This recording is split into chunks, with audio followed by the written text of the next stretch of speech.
In 1965, if you walked into a Ford dealership to buy a Mustang, the salesman would ask you one question: how much cash do you have?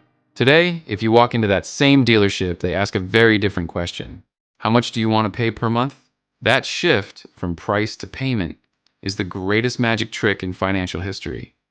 It's the reason your grandfather bought a car with 3 months of wages while you're signing a contract for an $80,000 truck that will take you 7 years to pay off. Cars used to be freedom. Now, they are golden handcuffs. But it wasn't always this way. Today, we are tracking the history of the automobile to find out exactly when the system broke. We'll uncover the strict rules of the 1950s, the leasing schemes of the 1980s, and the predatory rollover loans of the 2020s. And most importantly, we're going to look at the lost strategy of the cash car and how to use it to escape the trap today. Let's start at the beginning. The 1920s, Henry Ford didn't just invent the assembly line, he invented the price war. In 1908, a Model T cost $850. By 1924, Ford had driven the price down to $290. That is roughly $5,000 in today's money. The method was because cars were cheap tools, financing basically didn't exist. You paid cash on the barrelhead. In fact, Henry Ford hated debt so much, he created the Ford Weekly Purchase Plan. It was a reverse loan. You paid the dealer $5 a week, and they punched a card. When the card was full, you got the car. The hustle of this era was simply volume. People saved raw cash.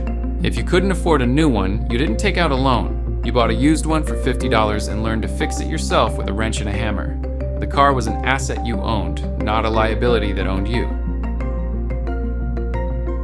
Fast forward to the 1950s, the golden age of chrome, V8 engines, and massive tail fins.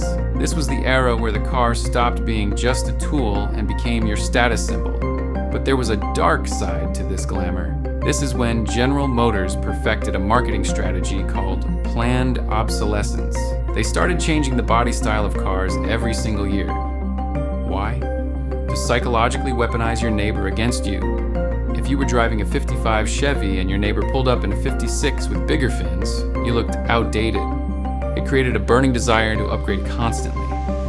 But here's the critical difference. The banks were the gatekeepers.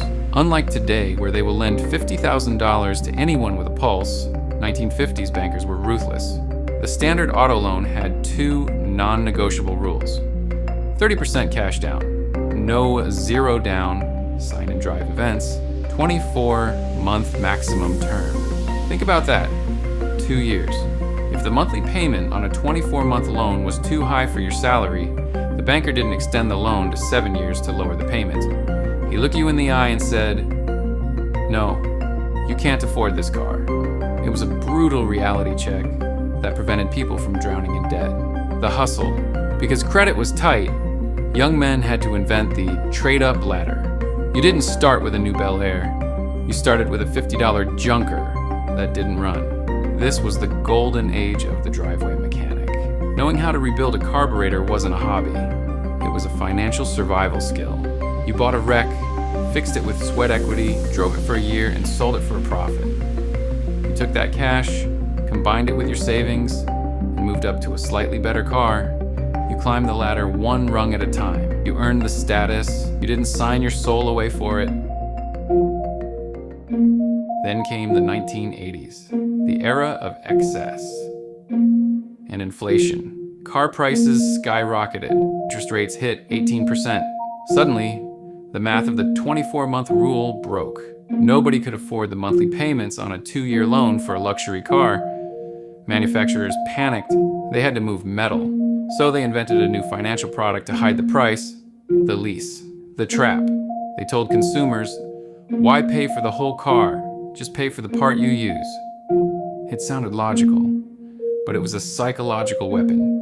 It shifted the consumer focus from total cost to monthly payment. Suddenly, you could drive a BMW for the monthly price of a Chevy, as long as you gave it back in 3 years and owned nothing. The hustle. Smart buyers in the 80s ignored the dealerships.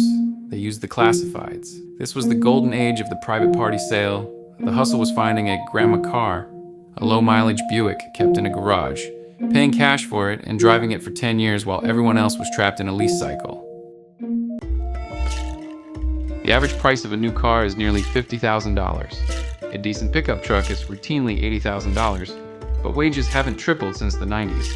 So how are people buying these cars? They aren't. They are entering into a form of financial indentured servitude. The $1,000 payment. For the first time in history, 17% of new car buyers have a monthly payment over $1,000. That is a mortgage payment for a depreciating asset. To keep monthly payments affordable while prices skyrocket, banks and dealers invented a new weapon: the 84-month loan, 7 years. This creates a toxic phenomenon called negative equity.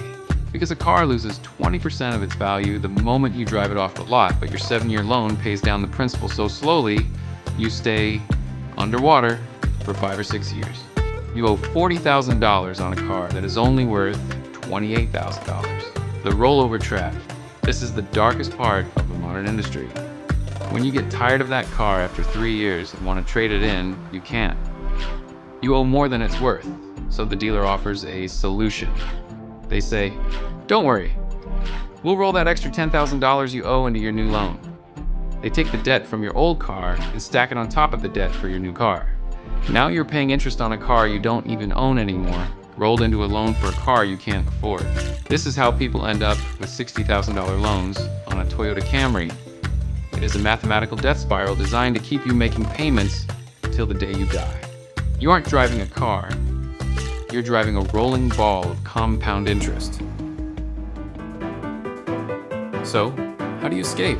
You have to go back to the 1950s logic with 2025 tools. Step 1, the depreciation arbitrage, never buy new. The first owner pays the stupidity tax. Let them take the 20% depreciation hit the second they drive off the lot. Step 2, the private sniper.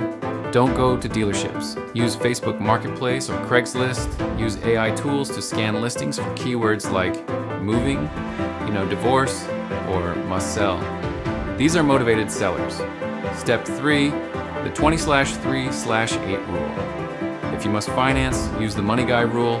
Put 20% down, pay it off in 3 years, not 7, and make sure the payment is less than 8% of your income. If the math doesn't work, you can't afford the car. The auto industry spends billions of dollars to convince you that you are what you drive. They want you to believe that a $700 monthly payment is just the cost of living, like electricity or water. It is a lie. The most powerful status symbol in 2025 isn't a brand new Mercedes. It's a 5-year-old Toyota that's paid off. Because the guy in the Mercedes is owned by the bank, but the guy in the Toyota is free. For more hustle history and how to hustle today, be sure to subscribe.